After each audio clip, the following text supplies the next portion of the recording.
OH वाला देखो, देखो दो लगा दी मैंने ग्रुप।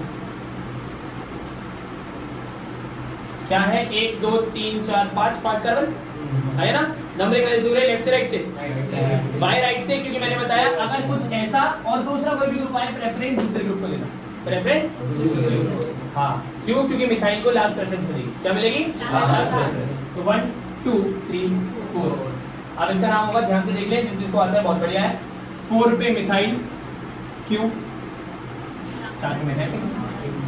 अब ये चेन के अंदर है कितने कार्बन है? 5। हाँ है ना। यस।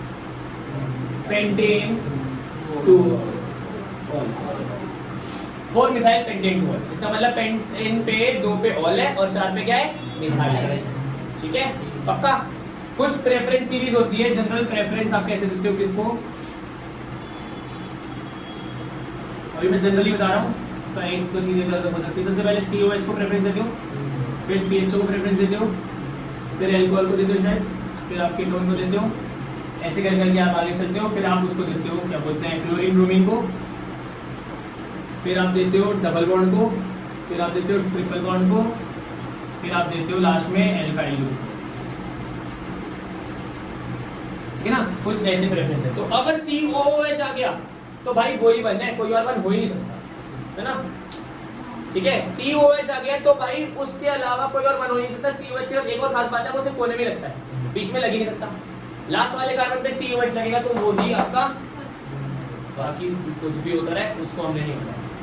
अभी मैंने थोड़ी देर पहले जब मैं लिख रहा था, बोर्ड से 2 मिनट चुका है मैं वो, तो मैंने आपको बताया था कि OH होता है, बट अगर ये चेन के कभी कभार इसको हाइड्रोक्सी लिखते हैं, बोला था अभी। आप देखो कैसे।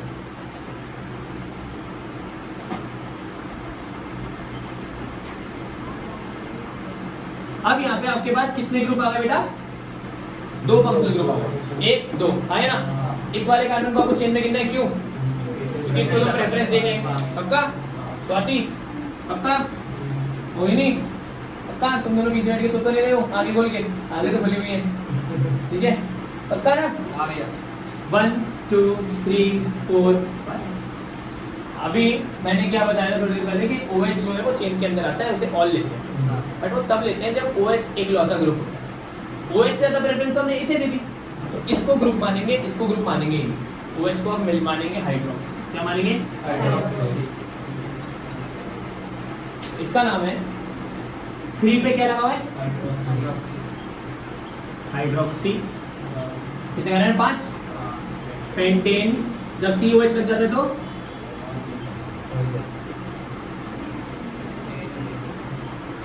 एल्डिहाइड कीटोन कार्बोक्सिलिक एसिड में ऐसा आता है। ठीक है ना? पक्का क्लियर है बात? अभी मैं चैप्टर वाइज करा रहा हूँ ऑर्गेनिक केमिस्ट्री तुम्हें, वो इसलिए क्योंकि तुम्हारे पेपर में चैप्टर वाइज आते हैं, बट फिर जब मैं रिवीजन में जाऊंगा तो मैं चारों चैप्टर एक साथ कराऊंगा, मतलब सबकी लोगों के एक साथ, सबके एक साथ। ठीक है हाँ, जब आगे खत्म हो जाए। क्लियर है बात? पक्का? एक और देखो, एक और ग्रुप का भी ऐसे कुछ होता है। इस ग्रुप को हम कीटोन कहते हैं। ठीक है C डबल बॉन्ड आ जाता है, दोनों साइड पे कोई ना कोई कार्बन होता है। कितने कार्बन है? 5। रेफरेंस दी कहीं से भी 3 नंबर आ गया। इसका नाम है पेंटेन। यहाँ है ना 3 पेंटेन 3 होल।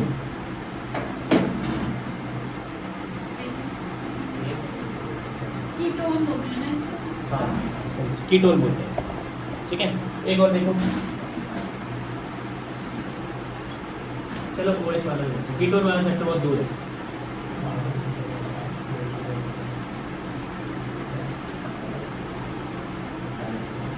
अब इसके बाद थोड़ी सी चीज दिखाऊंगा जो शायद तुम लोग मिस करो। कितने कारण है? कितने कारण है? 5 5 मतलब पेंटेन। नंबरिंग वाइज करो, दोनों साइड से 2 और 4 आना है। पेंटेन 2,4 2,4 क्यों? क्योंकि 2 है। डाई पेंटेनॉल था पर अब हाँ हाँ इसको लिखेंगे हम पेंटेन 2,4 डाई। ठीक है ना? ऑल तो लिखना ही है क्योंकि 2 ऑल है तो डाई ऑल है, 3 ऑल होगे तो ट्राई ऑल। ठीक है पक्का? अब तुम जरा ध्यान से देखो, इसमें कुछ चीज की फर्क है, मतलब ग्रुप की नहीं, कुछ और चीज का फर्क है। ध्यान से देखना, अगर आप देखें ये वाला नाम, तो इसमें मैंने पेंटेन में लास्ट में कुछ नहीं लगाया, पर यहाँ पे मैंने पेंटेन में ई लगाया। अगर आप ध्यान से देख रहे होते तो यहाँ पे आपको दिखता कि पहले मैंने ई नहीं लगाया था, फिर मैंने बिठा के दोबारा ई लगाया, क्योंकि आप ई तब लगाते हो, ये बहुत ही बेसिक सी बात है, आप ई तब लगाते हो जब जो इसके बाद जो लेटर आ रहा है वो एक कॉन्सोनेंट हो। कॉन्सोनेंट में आप लोगों को बताना चाहता हूँ, जो वोवल नहीं होते वो कॉन्सोनेंट होते हैं, ए ई आई ओ यू के अलग। तो इधर देखें ऊपर वाले में, क्योंकि ओ आ गया तो आप वोवल ई नहीं लगाओगे, पर यहाँ पे डी आ गया जो कि एक वोवल नहीं है, तो आपको ई लगाना पड़ेगा। ये बेसिक सी बात है। हो सकता है बोर्ड का पेपर चेक करते हुए टीचर से नेग्लेक्ट भी कर देता हो, बट सीबीएसई ने बोल रखा है नेग्लेक्ट नहीं करना। यूपीएससी ने में ई नहीं लगा, ई लगा, दोनों में गलती है। ठीक है, समझ गए ध्यान से। ई कब लगेगा, जब अगला वर्ड कॉन्सोनेंट हो, वोवल होगा तो ई नहीं लगेगा। ठीक है ना। इवन हमने यहाँ पे भी देखे जरा ध्यान से, तो हेक्स इन में ई ए नहीं आता है, पर मैंने लास्ट में ई नहीं लगाया क्योंकि अगला वाई है। वाई को भी आप ए ई आई ओ यू की तरह वो करते हैं, इन आई। ठीक है, इसमें भी नहीं लगाया, देखो वो आगे खुद ब खुद लिखते लिखते हमें समझ आ जाता है। ठीक है ना, क्लियर बात इतनी। अब आ जाते हैं हम। अच्छा ठीक है, अगर यहाँ पे एक चीज और समझाते हैं, यहीं पे यहाँ पे अगर CS3 था, मैं यहाँ पे एक और CS3 लगाया था, तो इसे हम फिर यहाँ मैं यहाँ लगाया था, तो 3 और 4 डाई मिथाइल लिखते। क्या लिखते बेटा? Di methyl. अगर मैं एक और सी यहाँ पे लगा दिया, CS3, 2 CS3 हो गए चेन के बाद, तो 2 मिथाइल होते तो डाई मिथाइल लिखते। क्या लिखते? डाई। क्लियर है बात? अल्फाबेटिकली शुरू करेंगे, नेमिंग आ जाएगी। अब हम बेंजीन पे चले, बेंजीन की नेमिंग का। देखो भाई बेंजीन कंपाउंड्स, सबसे पहले बेंजीन को देखते हैं। बेंजीन कुछ इस तरह का स्ट्रक्चर होता है, एक साइक्लिक स्ट्रक्चर होता है 6 कार्बन का, साइक्लोहेक्सेन कहते हैं इसे, पर इसमें 3 डबल बॉन्ड्स होते हैं, 3 डबल बॉन्ड। ठीक है ना। तो अगर इसका नॉर्मल नाम लिखना चाहूँ तो मैं लिखूंगा, नंबरिंग शुरू करूंगा 1 2 3 4 5। हेक्स, साइक्लोहेक्स 1 3 5। कितने इन है? 3। ट्राई ई। इतना बड़ा नाम लिखने से अच्छा मैं लिख दूंगा। ठीक है, तो आपको वो देखना ही नहीं, साइक्लोहेक्स 1 3 5 ट्राई। आज तक मेरे को यूज में नहीं आया, ऐसे बता रहा हूँ आपको कि नेमिंग इसकी भी हो सकती है, बट आपको नहीं करनी है, आपको सिर्फ बेंजीन। अब हर किसी कार्बन पे आप देखो तो 3 बॉन्ड कंप्लीट है। कोई भी कार्बन देखो 3 बॉन्ड कंप्लीट है। सब कार्बन के पास फिर इसी बॉन्ड को 4 करने के लिए एक हाइड्रोजन होता है, एक हाइड्रोजन। तो जो खाली बेंजीन होता है उसका जो बेसिक फॉर्मूला होता है वो होता है C6। ठीक है, ये बेंजीन कह रहा है। अब बेंजीन में हम अलग अलग चीजें ऐड करेंगे, जितनी हम चीजें ऐड करेंगे बेंजीन में उतने उसके H हट जाएंगे। क्या हट जाएंगे? H हट जाएंगे। कहने का मतलब है, अगर अब इस बेंजीन को मैं जनरली कैसे लिखता हूँ, स्टेबल क्यों होता है? क्योंकि इसके डबल बॉन्ड्स ऑल्टरनेट होते हैं, रेजोनेंस स्ट्रक्चर्स होते हैं, बहुत सारी चीजें होती हैं। ऐसे मानता हूँ ये बेंजीन है। ठीक है, अब ये H जो है इसके अंदर समा चुके हैं, कोई दिक्कत की बात नहीं है। H है, लिखे नहीं बट है, एग्जिस्ट कर रहे हैं। C6H6 है, H नहीं लिखता। ठीक है, अब मान लेते हैं मैंने इस बेंजीन पे कुछ और लगा दिया, जैसे कि क्लोरीन, तो ये C6H6 जो है वो चेंज होके बन जाएगा C6H5Cl। ऐसा क्यों हुआ? ऐसा इसलिए हुआ क्योंकि जो एक क्लोरीन आया वो क्लोरीन ऐसे ही कहीं पे नहीं चलेगा, बॉन्ड सिर्फ 4 ही कर सकता है कार्बन, तो वो हाइड्रोजन अपना देगा, H जो है वो रिमूव हुआ है C6H5। अगर मैं 2 क्लोरीन लगा दूं तो C6H, ऐसे में 6 क्लोरीन तक लगा सकता हूँ, उससे ज्यादा नहीं लगा। ये बात क्लियर है? पक्की बात। हाइड्रोजन हटता है तो बेंजीन लगता है, तो दूसरा ग्रुप लगता है बेंजीन में। ठीक है ना, जितने आप ग्रुप लगाते रहोगे उतने हाइड्रोजन रिमूव करते रहना 6 के साथ। तो आप C6H5 को ही देखोगे ज्यादातर बेंजीन पूरे उसमें, क्योंकि C6H6 बहुत कम मिलेगा आपको। तो आप ये मत सोचना कि C6H6 बेंजीन नहीं होता। अभी इसी साल 12th वाले जो तुमसे सीनियर वाले हैं वो मेरे से पूछ रहे थे कि भैया बेंजीन का C6H5 होता है। नहीं, C6H6 होता है, बट उसमें ये हट जाता है। ये छोटी छोटी 12वीं बच्चे पढ़ने आते हैं, 11वीं का बेस नहीं होता, इस वजह से बहुत बेसिक चीजें दिक्कत करती है। ठीक है, एक दो वर्ड आएंगे बार बार बार बार बार बार बार बार। एक वर्ड आएगा आपके पास रेजोनेंस। रेजोनेंस का मतलब होता है जब आप बेंजीन को ऐसे दिखा सकते हो, बेंजीन को आप ऐसे दिखा सकते हो, देखो है ना, बट आप बेंजीन को ऐसे भी दिखा सकते हो। फर्क क्या है, ये भी बेंजीन है, ये बेंजीन है, बॉन्ड ऑल्टरनेट है, ये दोनों एक दूसरे के रेजोनेटिंग स्ट्रक्चर है। क्या है, रेजोनेटिंग स्ट्रक्चर। तो इसे हम कहते हैं रेजोनेटिंग हाइब्रिड, जो दोनों को ही रिप्रेजेंट कर रहा है। ये रेजोनेंस इफेक्ट है। क्या इफेक्ट है, बेंजीन में रेजोनेंस होती है, इस वजह से स्टेबिलिटी ज्यादा होती है, क्योंकि डबल बॉन्ड शिफ्ट होते हैं ना, एक जगह रहते हैं तो स्टेबिलिटी कम होती है। वो तो इधर भी जा रहा है, जब उसको मन करेगा इधर भी चले जाएगा, फिर वापस इधर भी आ जाएगा, तो स्टेबिलिटी बढ़ जाती है। ठीक है, एक दो वर्ड और होते हैं आपके, फिर बेंजीन में पॉइंट्स पे आता हूँ। इलेक्ट्रोफाइल। क्या, इलेक्ट्रोफाइल मतलब फाइल मतलब लविंग, इलेक्ट्रो मतलब इलेक्ट्रॉन। इलेक्ट्रॉन को लव कौन करेगा, नेगेटिव को लव कौन करेगा, तो याद रखना इसे ई पॉजिटिव से डिनोट करते हैं। इसका सिंपल एग्जांपल है Na positive, electrophile.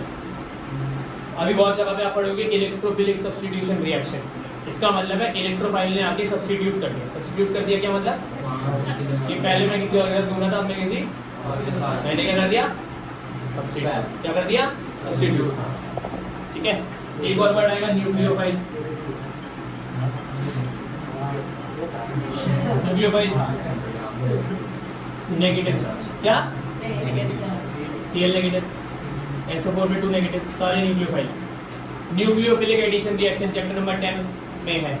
Nucleophilic addition का मतलब एक न्यूक्लियोफाइल आया, उसने जो भी चीज को हटाया और खुद जुड़ गया। इलेक्ट्रोफिलिक, न्यूक्लियोफिलिक मतलब इलेक्ट्रोफाइल और न्यूक्लियोफाइल। रेजोनेंस क्लियर है, बेंजीन बहुत स्ट्रॉन्ग होता है, ये क्लियर है। अब आते हैं जल्दी जल्दी बेंजीन के कंपाउंड्स। अच्छा एक चीज और यहीं पे जगह है तो बनाइए। बेंजीन के पास टोटल 6 जगह होती है बॉन्डिंग की। कितनी जगह होती है, 6। इसको बेंजीन नहीं कहते पहली बात तो, बेंजीन हमेशा ये होगा, मतलब बीच में बॉन्ड होना चाहिए। 6 जगह होती है, 1 2 3 4 5 6।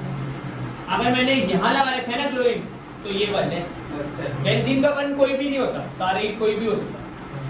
इसकी नंबरिंग क्योंकि एंड्स नहीं है ना, तो कहीं से भी आप नंबरिंग शुरू कर सकते हो। आपको अगर 1 क्लोरो लगाना है तो आप यहाँ लगा दो, टीचर गलत नहीं कर सकती है। क्यों, क्योंकि ये 1 है। पर बच्चे क्या कहते हैं, अगर मैंने ऐसे लगा दिया तो बच्चे नंबरिंग क्या देते हैं इसकी, बच्चे नंबरिंग देते हैं 2,4। असली नंबरिंग क्या है इसकी, 1,3। क्यों, क्योंकि 1 से स्टार्ट होगा। भाई पता है क्या, सबको सब यहाँ ले रहा है, इसको 1 ले रहा है, कह रहा है ये तो 2 क्लोरो नहीं हुआ। मैं नहीं भाई, जहाँ से शुरू होगा वहां से 1 शुरू होगा। ठीक है ना, बच्चे क्या सोचते हैं ये वाला चीज और ये वाली चीज अलग अलग है, अबे एक ही है। ये भी 1 क्लोरोब्यूटेन बेंजीन है, ये भी 1 क्लोरोबेंजीन है। ठीक है, तो बेंजीन कहीं भी गोल घूम जाएगा, परेशान होने की जरूरत नहीं है। समझ में आ गया, बेंजीन के सारे ग्रुप सब जगह एक समान, अगर एक ही ग्रुप है कहीं से भी ले सकते हो। ठीक है, पक्का, चल जाएंगे। इसमें इसी में दिखाया था 3 जगह होती है जहाँ पे आप ग्रुप लगा सकते हो बेंजीन के अंदर, उन्हें हम 3 पोजीशंस कहते हैं। ऐसे, ऐसे, ऐसे।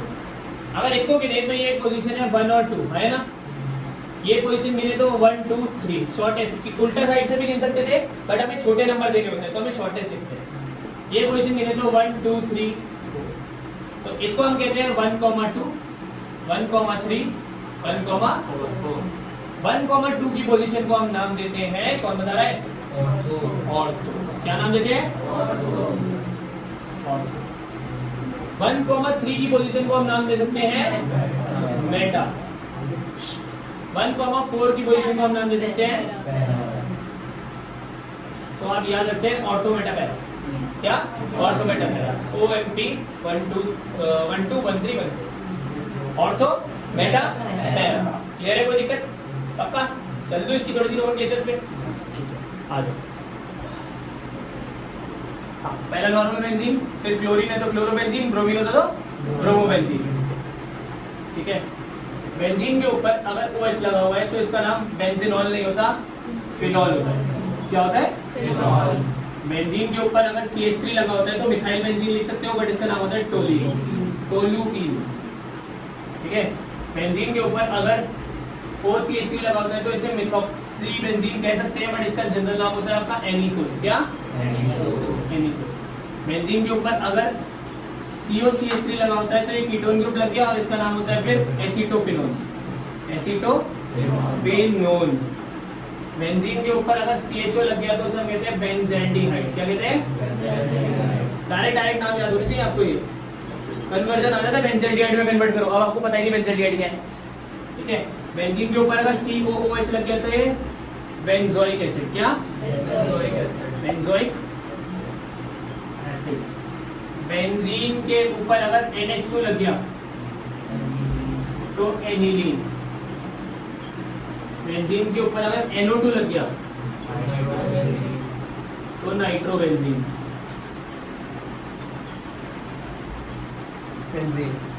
बेंजीन के ऊपर अगर इथाइल लगे, ये लग गया। हाँ, बेंजीन के ऊपर अगर COCl लग गया तो benzoyl chloride. Benzoyl chloride bromide कुछ भी। और क्या लगता है बेंजीन पे? हाँ, बेंजीन के ऊपर अगर एक और बेंजीन लग गया, क्या एक और? तो इसे हम बोलते हैं बाइफिनाइल या डाइफिनाइल। क्या बोलते हैं? बाइफिनाइल या डाइफिनाइल, ठीक है। बेंजीन के चिपके में बेंजीन लग गया, देखो यहाँ बॉन्डिंग के बीच में, ठीक है ना? हाँ, मतलब ऐसे। ये बेंजीन है नहीं बेसिकली, ये है नैप्थलीन। नाम सुना है? बेंजीन के साथ बीच में CO और फिर एक और बेंजीन लग गया तो इसे बोलते हैं बेंजोफिनॉल। क्या बोलते हैं? ऐसे ही कुछ नहीं बोल रहा हूँ, ये सारे के सारे जो है आपके 12th क्लास के सिलेबस में है। सीधा बोल देंगे एनिसोल। अब आपको पता होना चाहिए एनिसोल क्या होता है। एनिलीन, अब बच्चे कंफ्यूज होते हैं, ठीक है। तो ये बहुत बेसिक चीज़ है जो आपको पता होना चाहिए बेंजीन कंपाउंड्स का, ठीक है, पक्का। बेंजीन कंपाउंड में अब हम कर रहे हैं, यहाँ पे नेमिंग कर रहे हैं।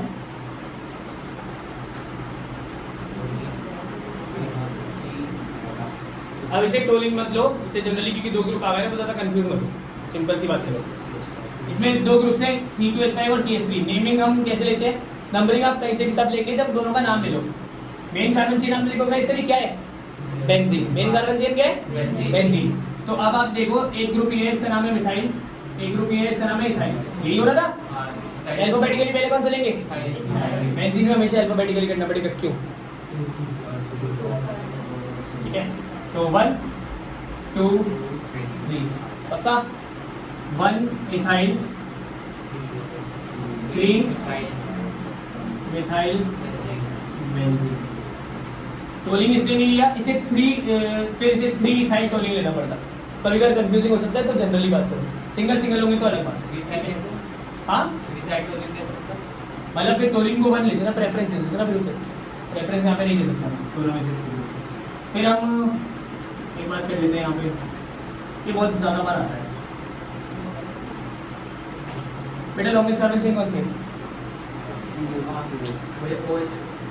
लॉन्गेस्ट कार्बन चेन कौन सी है? बेंजीन में 6 कार्बन है, ध्यान रखना। कौन सी है? बेंजीन। लॉन्गेस्ट तो बेंजीन है, बट हम लॉन्गेस्ट कार्बन चेन में एक छोटा सा फ्लॉ है। ये लॉन्गेस्ट कार्बन चेन तब वो होती है, वो उसी को लोगे लॉन्गेस्ट जिसके साथ ग्रुप हो। तो क्योंकि इस पे ग्रुप आ गया तो इस बार लॉन्गेस्ट है। अब बेंजीन बाहर हो गया चेन के, जैसे हम बात कर रहे थे, ठीक है। नंबरिंग वाइज करो 1 2, ठीक है। 2 कार्बन तो इथेनॉल तो बन ही जाएगा। वो 1 पे क्या लगा है? जब मिथेन लगा होता है बाहर तो मिथाइल बोलते हैं, इथेन लगा होता है तो इथाइल बोलते हैं, बेंजीन लगा होता है फिनाइल बोलते हैं। क्या बोलते हैं? 1 फिनाइल। बेंजाइल नहीं, फिनाइल। अगर आपको कहीं पे भी पीएच लिखा है खाली या फिर बेंजीन लिखा है तो आप फिनाइल बोलेंगे। क्या बोलेंगे? 1 फिनाइल, इथेन 1 फिनॉल होता है बेंजीन में OH। Phenol and phenyl are 2 different things. When benzene is not counted in the group, जैसे इसको हमने मिथेन होता है ना, वैसे तो एक कार्बन पर मिथाइल बोला ना। एल्काइल ग्रुप में बेंजीन को फिनाइल बोलते हैं। क्या बोलते हैं? फिनाइल। ये इसलिए मैंने स्पेसिफिकली लिखा, इससे आप लोग समझ सकते हैं, ठीक है ना। 1 फिनाइल इथेन 1 और क्लियर है। सेम वही बात है, ये ऐसे अगर मैं ऐसे बनाता चलो इसको बना देते हैं, पहले कुछ बना दो। आगे चलते हैं और क्या होता है ऑर्थो मेटा पैरा का यूज। हाँ फिनाइल बेंजीन, बेंजीन जब चीन के बाहर है तो फिनाइल, ठीक है। क्या नाम है इसका? इसका नाम है 1,2 या ऑर्थो भी बोल सकते हैं, है ना ऑर्थो। तो इसका नाम है ओ डाइमिथाइल, डाइमिथाइल क्यों? ओ मिथाइल बेंजीन, ठीक है। अब प्रेफरेंस आप OH को दे ही दो, 1 2 3। इसका नाम है 3 methyl phenol, 3 methyl phenol. Otherwise इसका नाम हो सकता है M मिथाइल फिनॉल। M के लिए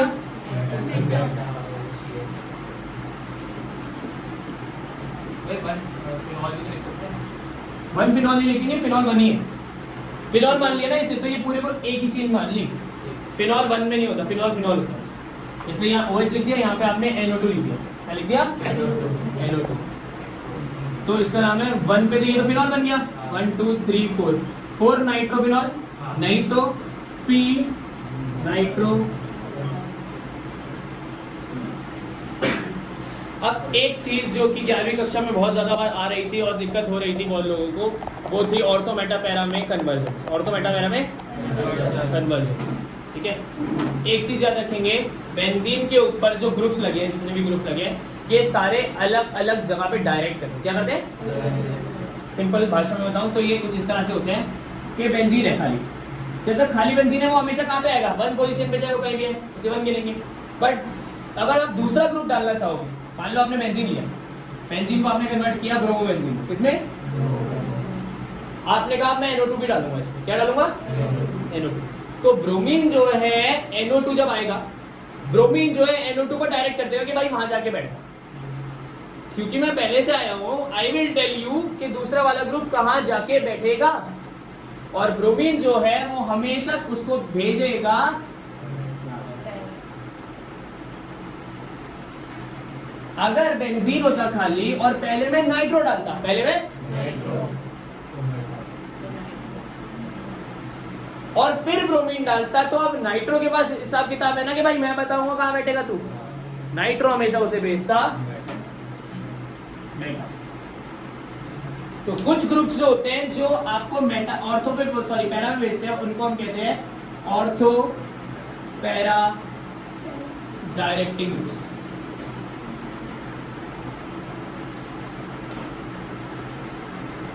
और जो ग्रुप्स आपको दूसरे वाले को, पहले खुद आ जाएगा फिर दूसरे वाले को बताएगा, क्लियर है ना ये बात? दूसरे वाले को डायरेक्ट करता है उसे हम बोलते हैं मेटा ग्रुप, जो मेटा पे डायरेक्ट करता है। ये ऑर्थो या पैरा पे करेंगे, बट पैरा हम ज्यादातर लिखते हैं और ये मेटा, क्लियर है? ऑर्थो पैरा डायरेक्टिंग के जो एग्जांपल्स आपके सिलेबस में आएंगे वो आएंगे CH3 वाला ग्रुप, DR वाला Cl वाला ग्रुप, इसके अलावा आपका एल्कोहल वाला ग्रुप मतलब फिनॉल, ठीक है ना, आपका लास्ट में अमाइन वाला ग्रुप। ये सारे कहाँ भेजेंगे? ऑर्थो और पैरा डायरेक्टिंग। पर मेटा डायरेक्टिंग ग्रुप होते हैं आपका सबसे पहले नाइट्रो वाला ग्रुप, साइनाइड भी होता है, इसके अलावा CHO वाला ग्रुप, इसके अलावा COH वाला। ये सारे कौन से डायरेक्टिंग होते हैं? ठीक है ना, पक्का? 2 टाइप के ग्रुप्स होते हैं, वो पूरा खुल के नहीं बता रहा। एक में इलेक्ट्रॉन विड्रॉइंग होते हैं, एक में इलेक्ट्रॉन एक्सेप्टिंग ग्रुप होते हैं। 2 टाइप के ग्रुप होते हैं, एक विड्रॉ करते हैं और एक मतलब एक निकालते हैं और एक डालते हैं donating. Electron withdrawing, electron donating, 2 type के ग्रुप होते हैं। वो ऑर्थो मेटा डायरेक्टिंग करते हैं, वहां तक डीप नहीं जा रहे हैं। सिंपल भाषा में सिंपल बात है कि ऑर्थो डायरेक्टिंग और ऑर्थो पैरा डायरेक्टिंग और मेटा डायरेक्टिंग 2 टाइप के ग्रुप। ये ग्रुप्स आपको याद होना जरूरी है, क्योंकि आप अगर आप चैप्टर खोलोगे, आप अगला आपका हेलो एल्केन हेलो एरीन आएगा, उसमें जैसे आप नाइट्रो ब्रोमो क्लोरो कुछ भी डालोगे ना, उसे आप पैरा पोजीशन में देखोगे। बट जब आप एल्डिहाइड कीटोन कार्बोक्सिलिक एसिड पे जाओगे तो आप उसे मेटा में भेज रहे होगे, सेम रिएक्शन को पर मेटा में भेजोगे। क्यों भेज रहे हो? क्योंकि लॉजिक ये है, खाली रट लेने से काम नहीं चलेगा। आपको पता होना चाहिए कि कौन सा ग्रुप कहाँ डायरेक्ट कर रहा है, ठीक है? ये पूरी क्लास में सिर्फ इसलिए ले रहा हूँ कि आपको वो बेसिक बात समझ में आ जाए कि हो गया, ठीक है ना? क्या होता है बेसिकली, ये इधर क्यों भेजता है, ये इधर क्यों भेजता है, इसका सिंपल रीजन एक लेमन लैंग्वेज में ये है कि जब ये ग्रुप आ जाता है ना पैरा वाला, ये ऑर्थो और पैरा पोजीशन पे इलेक्ट्रॉन्स की कमी कर देता है। सिंपल बात। तो वहाँ पे कुछ ऐसा रिएक्शन कर देता है कि खुद ब खुद ही डायरेक्ट वहीं पे होता है। पर ये वाला जब आता है ये मेटा पोजीशन पे ऐसा कर देता है, इसलिए ऑर्थो पैरा डायरेक्टिंग है और ये ठीक है। पक्का एक्टिवेटिंग और डीएक्टिवेटिंग ग्रुप्स भी कहते हैं, ठीक है, बहुत सारी चीजें कहते हैं पर उन चीजों में नहीं जाने। ऑर्थो पैरा डायरेक्टिंग आपका 10 और 11 चैप्टर में, 12 चैप्टर में ये आएगा, फिर 13 में दोबारा ये आएगा, वो मैं समझाऊंगा कैसे, ठीक है। यहाँ तक की बात है आपकी, पूरी की पूरी क्लास है ये, देख लो, कोई डाउट है तो पूछ लो।